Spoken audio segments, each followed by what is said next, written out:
நம்ம சேனலில் போஸ்ட் பண்ண எம்டி சால்னாக்கு நிறைய கமெண்ட்ஸ் இன்ஸ்டாகிராம் ஆகட்டும், யூடியூப் ஆகட்டும் அண்ட் பர்சனலாக டிஎம் பண்ணி கூட நிறைய பேர் அக்கா நான் இன்றைக்கி ட்ரை பண்ணி பார்த்தா சூப்பராக வந்துருச்சுன்னு இன்னும் வரைக்கும் சொல்லிட்டு இருக்கீங்க. ஸோ உங்களுக்காக இன்னொரு சூப்பரான ரெசிபி முட்டை சால்னா எப்படி செய்யுதுன்னு பார்த்துடலாமா? இப்போ ஒரு குக்கரில் எண்ணெய் சேர்த்துட்டு பட்டை, லவங்கம், ஏலக்காய், 1 ஸ்பூன் சோம்பு, பொடியாக கட் பண்ண 2 மீடியம் சைஸ் வெங்காயம், 2 பச்சை மிளகாய் சேர்த்து வதக்கி விடுங்க. இது வதங்குற நேரத்தில் நம்ம ஒரு பேஸ்ட் அரைச்சிடலாம். அதுக்கு ஒரு மிக்ஸி ஜாரில் 1/4 கப் தேங்காய், 1 பச்சை மிளகாய், 1 ஸ்பூன் சோம்பு, 1 ஸ்பூன் மிளகு, 1 டேபிள் ஸ்பூன் பொட்டுக்கடலை, 10 முந்திரி பருப்பு சேர்த்து அரைச்சி எடுத்துக்கோங்க. வெங்காயம் நல்லா வதங்கின பிறகு 1 ஸ்பூன் இஞ்சி பூண்டு பேஸ்ட் சேர்த்து வதக்கி விட்டுட்டு ஒரு பெரிய தக்காளியா கட் பண்ணி சேர்த்துக்கோங்க.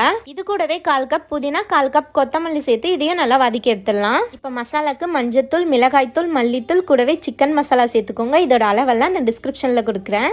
இப்போ நம்ம அரைச்ச பேஸ்ட் சேர்த்துட்டு இதை வதக்கி விட்டுட்டு நம்மளுக்கு எவ்வளோ தண்ணி தேவையோ அந்த அளவுக்கு தண்ணி சேர்த்துக்கலாம். இப்போ ஒரு கொதி வந்த பிறகு ஸ்லோ ஃப்ளேமில் வச்சுட்டு 3 முட்டையை உடச்சி இதில் சேர்த்துருங்க.